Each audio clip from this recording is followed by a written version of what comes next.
اعوذ باللہ من الشیطان الرجیم بسم اللہ الرحمن الرحیم وما قدر اللہ حق قدرہ والارض جميعا قبضته یوم القیامة والسماوات مطویات بیمینہ سبحانہ وتعالی عما یشرکون۔ صدق اللہ العظیم۔ رب ذوالجلال کا بے انتہا کرم، اس کا فضل اور احسان، اللہ تبارک و تعالی نے ہمیں تراویح پڑھنے اور روزہ رکھنے کی توفیق عطا فرمائی۔ اللہ تعالی ہمارے روزے اور تراویح کو قبول فرمائے۔ میرے محترم بزرگ عزیز دوستوں، وما قدر اللہ حق قدرہ، انہوں نے قدر نہیں کی اللہ کی جیسا کہ قدر کرنا چاہیے تھا۔ میرے محترم بزرگ عزیز دوستوں، اللہ تعالیٰ بڑے قدردان ہیں۔ اللہ تعالیٰ کی صفتوں میں سے ایک صفت ہے قدردان۔ قدردان کسے کہتے ہیں؟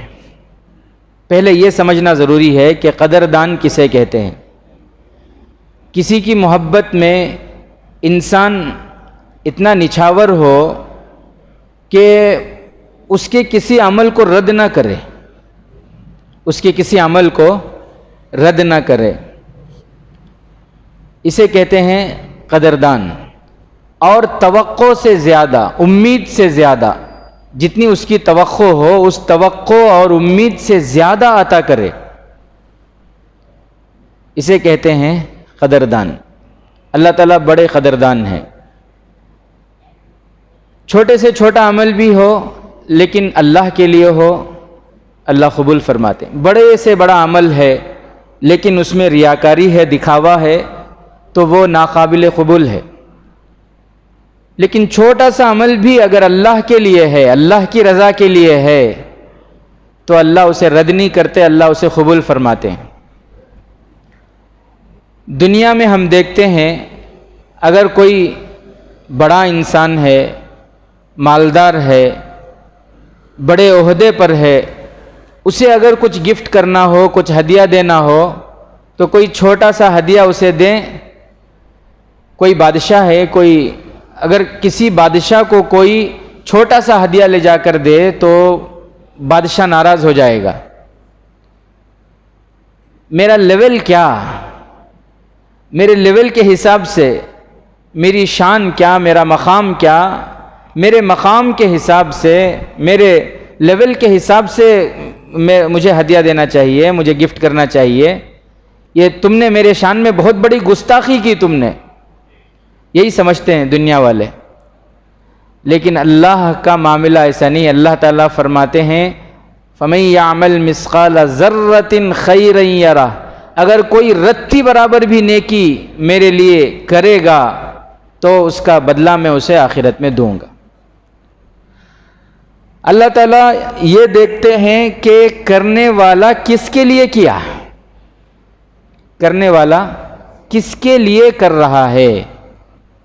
عمل کے چھوٹے یا بڑے ہونے کو نہیں دیکھتے، بلکہ یہ دیکھتے ہیں کہ جو کر رہا ہے وہ میرے لیے کر رہا ہے یا کسی اور کے لیے کر رہا ہے۔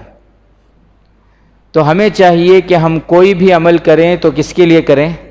اللہ کے لیے کریں۔ اور جب بندہ اللہ کے لیے کرتا ہے، چھوٹے چھوٹے عمل پر بھی اللہ تعالیٰ کی طرف سے کیسے کیسے مغفرت کے وعدے ہوئے، مغفرت ہوئے۔ آپ جانتے ہیں خلیفہ ہارون الرشید، ان کی بیوی کا نام تھا زبیدہ، بڑی نیک، صالح، متقی، پرہیزگار، دیندار عورت تھی۔ زبیدہ ان کا نام تھا۔ قرآن کریم سے بے پناہ محبت تھی ان کو۔ اللہ ہمیں بھی ویسی محبت نصیب فرمائے۔ قرآن سے اتنی محبت تھی، ملکہ تھی، بادشاہ کی بیوی تھی۔ محل میں 300 ایسی بچیاں جن کو قرآن اچھی طرح پڑھنا آتا ہے، 300 بچیوں کو نوکری میں رکھی ہوئی تھی، ان کے گھر کا پورا خرچہ چلاتی تھی۔ ان کی شفٹیں بنی ہوئی تھی، ان 300 بچوں کی 3 شفٹیں، ایک شفٹ میں 100 بچیاں، ایک شفٹ میں 100 بچیاں اور 3 شفٹیں۔ ہر شفٹ میں شفٹ والی بچی کا کام کیا ہے کسی کو اس کمرے میں، کسی کو اس کمرے میں، کسی کو برآمدے میں، کسی کو صحن میں، پورے محل میں ہر جگہ ایک ایک بچی کو بٹھا دیتی تھی، اور ان کا کام یہ کہ تم اپنی شفٹ میں صرف قرآن زور زور سے پڑھو گے۔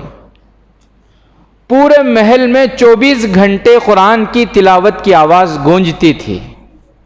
اللہ اکبر کبیر، کتنی محبت! آج ہمیں 9:30 سے 40-50 کو چلے گئے تو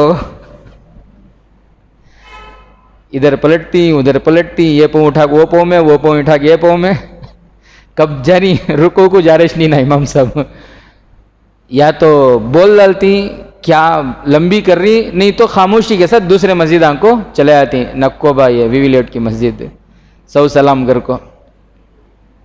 کتنی محبت تھی! 24 گھنٹے پورے محل میں قرآن کے تلاوت کی آواز آتی تھی۔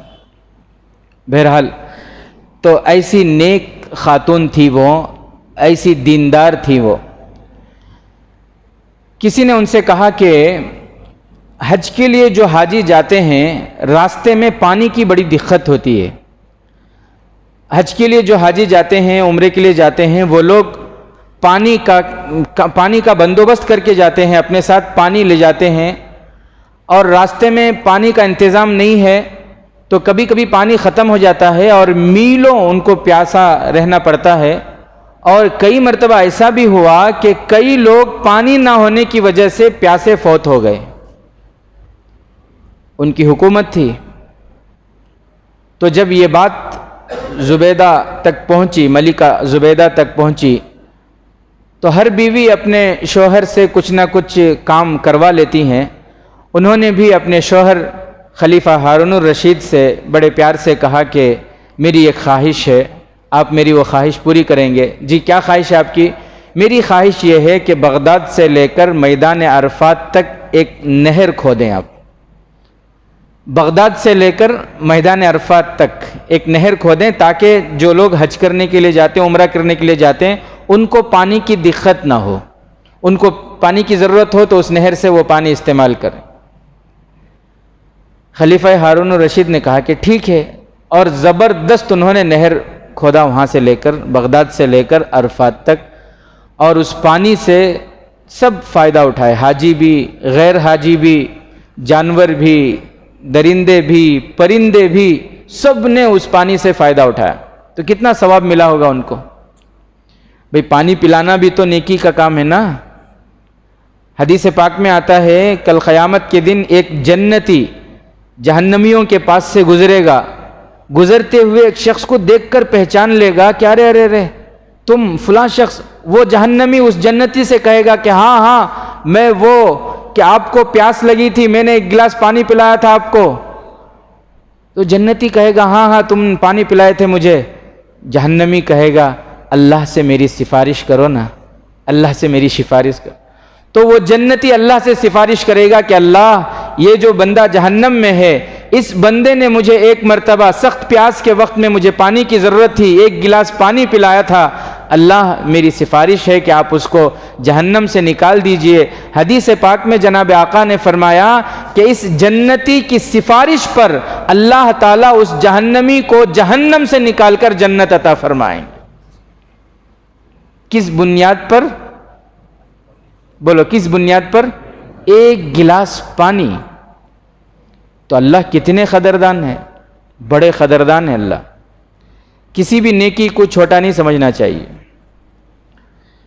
تو زبیدہ انہوں نے ان کے اس نہر سے کتنے لوگ پانی پیے اور کتنے سالوں تک پیے، تو کتنا ثواب ان کو ملا ہوگا۔ اللہ تعالیٰ بڑے قدردان ہیں، چھوٹے چھوٹے عمل پر بھی اللہ تعالیٰ کیسے مغفرت فرماتے ہیں۔ وہ واقعہ مشہور ہے نا، ایک عورت تھی، بدکار تھی، بہت اس کے سر پر گناہوں کا بوجھ تھا، راستے سے جا رہی تھی، دھوپ کا وقت تھا، تو اس نے دیکھا کہ ایک کتا ہے اور پیاسا ہے اور ہانپ رہا ہے اور وہ بے ہوش ہونے کی حالت میں ہے اور پیاس کی وجہ سے جیبھ باہر کو نکلی ہوئی ہے۔ تو اس عورت نے کیا کیا، اپنے دوپٹے سے اس میں موزے جو چمڑے کے موزے ہوتے ہیں، وہ موزے کو باندھ کر پھر اس سے جو ہے کنویں سے پانی نکالی اور اس کتے کو پلائی۔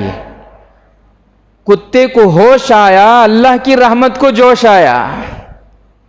ادھر کتے کو ہوش آیا، ادھر اللہ کی رحمت کو جوش آیا، اور اللہ نے اس بندی کے گناہوں کو معاف کر دیا.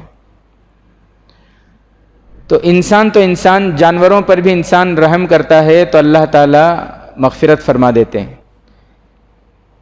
تو وہ نیک خاتون زبیدہ جب ان کا انتقال ہوا تو کسی کے خواب میں آئیں. انہوں نے پوچھا کہ زبیدہ تمہارا کیا بنا، اللہ نے تمہارے ساتھ کیا معاملہ کیا؟ تو وہ زبیدہ اپنے اس سہیلی سے کہنے لگی کہ اللہ نے میرے ساتھ رحم و کرم کا معاملہ کیا.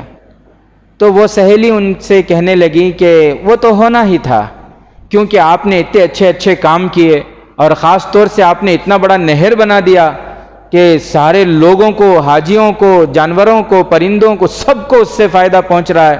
تو آپ کی تو بخشش ہونی تھی، آپ پر تو اللہ کا رحم ہونا تھا، یہ تو طے تھا. تو زبیدہ کہنے لگی نہیں، اللہ کے سامنے جب میں حاضر ہوئی، میرے اعمال پیش کیے گئے، میں نے وہ نہر والا عمل پیش کیا کہ اللہ میں نے یہ اچھا کام کیا، تو اللہ کے طرف سے یہ جواب آیا کہ زبیدہ تم ملکہ تھیں، تمہارے شوہر بادشاہ تھے، بیت المال تھا تمہارے پاس، لوگوں کے لیے بیت المال سے تم نے نہر بنائے.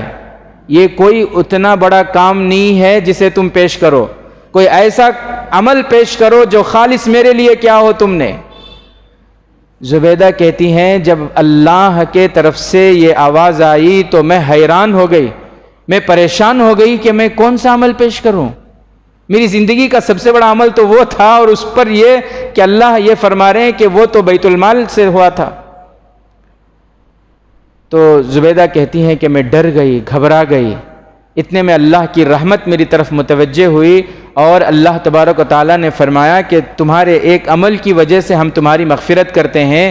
وہ عمل یہ ہے کہ یاد کرو ایک وقت تمہیں بہت سخت بھوک لگی تھی، اور تم کھانے کے لیے بیٹھی تھی، اور تم روٹی کا لقمہ بنا کر وہ نوالا ابھی منہ میں ڈالنے والی ہی تھی. اتنے میں اذان کی آواز ہونے لگی، اذان کی آواز تمہارے کانوں تک پہنچی. تمہارے سر پہ دوپٹہ پوری طرح نہیں تھا، آدھا سر تمہارا دوپٹے میں تھا اور آدھا سر تمہارا ننگا تھا. تو تم نے فوراً اس لقمے کو، بھوک کے باوجود تم نے اس لقمے کو نیچے رکھا، اور اللہ کے نام کا ادب اور احترام کرتے ہوئے تم نے اپنے سر پر دوپٹے کو اچھی طرح ووڑا، تم نے اپنی ووڑنی کو اچھی طرح ووڑا، اور پھر بعد میں تم نے وہ لقمہ کھایا.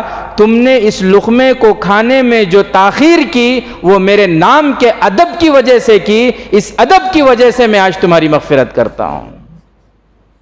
اللہ اکبر کبیر. تو میرے محترم بزرگ عزیز دوستوں، اللہ تعالیٰ بڑے قدردان ہیں. بندوں کے چھوٹے چھوٹے عمل پر بھی اللہ تعالیٰ مغفرت فرما دیتے ہیں. اس لیے ہمیں چاہیے کہ اللہ کی جو نعمتیں ہمارے پاس ہیں ان نعمتوں کی ہم قدر کریں. اللہ کی نعمتیں ان گنت نعمتیں ہیں، کسی نعمت کی ناقدری نہ کریں، ورنہ بہت سے مرتبہ ایسا بھی ہوتا ہے کہ انسان ناقدری کرتا ہے اور اللہ جلال میں آتے ہیں اور دنیا میں اسے سزا دیتے ہیں. بہت سے مرتبہ ایسا ہوا بھی ہے کہ ناقدری کی وجہ سے اللہ نے بہت سوں کو دنیا میں سزائیں دی ہیں. ایک عورت تھی، روٹی بنا رہی تھی، اس کا چھوٹا سا بچہ تھا. وہ بچہ بار بار، چھوٹا بچہ کھیلتا کودتا ماں کے پاس آ جاتا، ماں کے ساتھ لگا رہتا، چمٹا رہتا. تو وہ عورت کو اچھا نہیں لگتا. وہ بچے کو کیا کرتی، کہیں وہ چاہتی کہ میں جب روٹی بناؤں تو بچہ دور رہے، کھیلے، سو جائے، کچھ بھی کرے، میرے پاس نہ آئے. ایک مرتبہ اسی طرح وہ دوپہر کے وقت بچے کو سلائی، اس نیت سے کہ یہ سو جائے تاکہ میں سکون سے روٹی بناؤں. سلا کر بچے کو وہ روٹی بنانے لگی. وہ بچہ اٹھ گیا اور اٹھ کے نیچے اتر کے ماں کے پاس آ گیا اور وہی حرکتیں کرنے لگا. تو ماں کو غصہ آ گیا، جاہل تھی، ان پڑھ تھی، غصہ آ گیا اور غصے میں اس نے یہ کہا تجھے سلا کوئی تھی نہ سو جانا تھا. وہی سچ کیا بولی؟ سلا کو آیا تھا نا، ہمیشہ کے واسطے سو جانا تھا، کئی کوٹ کو آیا ہے. وہ اللہ نے اس بندی کی اس دعا کو، بد دعا کو قبول فرما لیا. لیکن اللہ فوراً موت نہیں دیے بچے کو، فوراً موت نہیں دیے، دعا بدعا قبول ہو گئی۔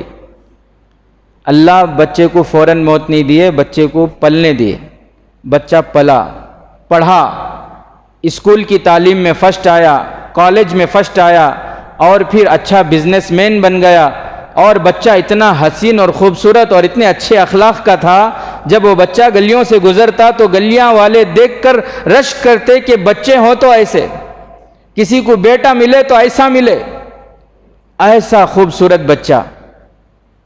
بزنس بھی اس کا شروع ہوا، ان کی والدہ خاندان میں دیکھ کر ایک اچھی بچی، خاندان کی بچی سے رشتہ بھی کرے۔ شادی سے 2 دن پہلے گھر میں تیاریاں چل رہی تھی، یہ سیڑھی پر چڑھ کر کچھ کام کر رہا تھا، پسلا اور گرا، گردن کے بل گرا اور وہیں پر انتقال کر گیا۔ ایک ہی بیٹا تھا، کس کی وجہ سے، کس کی دعا لگی بچے کو؟ اب وہ بیچاری ماں برداشت نہیں کر سکی، صدمہ برداشت نہیں کر سکی، توازن کھو بیٹھی دماغ کا، گلی گلی گھومتی، کچرا اٹھاتی، بچے دیکھ کر کہتے پاگل پاگل پاگل۔ پاگل نہیں تھی وہ، اس کی بددعا اللہ نے قبول کر لی تھی، اس کی بددعا اللہ نے قبول فرما لی، اور پھر اللہ نے کہ تاکہ احساس ہو میری نعمت کی تم نے ناقدری کی، میں یہ نعمت ابھی تم سے نہیں چھینوں گا، جب یہ نعمت سے تمہیں محبت ہو جائے گی، جب اس نعمت سے تمہیں محبت ہو جائے گی، دل لگ جائے گا، یہ پھل پک کر تیار ہو جائے گا، اس وقت میں چھینوں گا تاکہ تمہیں احساس ہو کہ تم نے کتنی بڑی ناقدری کی۔ اللہ نے لے لیا۔ تو اس لیے میرے عزیز ساتھیوں، ہمیں چاہیے کہ ہم کبھی بھی کسی بھی نعمت کی ناقدری نہ کریں۔ اللہ تعالیٰ کے بہت ساری نعمتیں ہمارے پاس ہیں، گھر ہے اللہ کی نعمت ہے، بیوی ہے اللہ کی نعمت ہے، بچے ہیں اللہ کی نعمت ہے، بھائی ہیں اللہ کی نعمت، بہنیں ہیں اللہ کی نعمت، اللہ نے کاروبار دیا ہے وہ اللہ کی نعمت ہے، اللہ نے رزق دیا ہے اللہ کی نعمت ہے، اللہ نے صحت دی ہے اللہ کی نعمت ہے، کتنی نعمتیں اللہ کی ہیں۔ ہمیں چاہیے کہ ہم ان نعمتوں کی قدر کریں، اللہ کا شکر ادا کریں، قدردانی کے ساتھ زندگی گزارنے کی کوشش کریں گے پھر انشاءاللہ۔ اللہ تعالی ہم تمام کو عمل کی توفیق نصیب کرے۔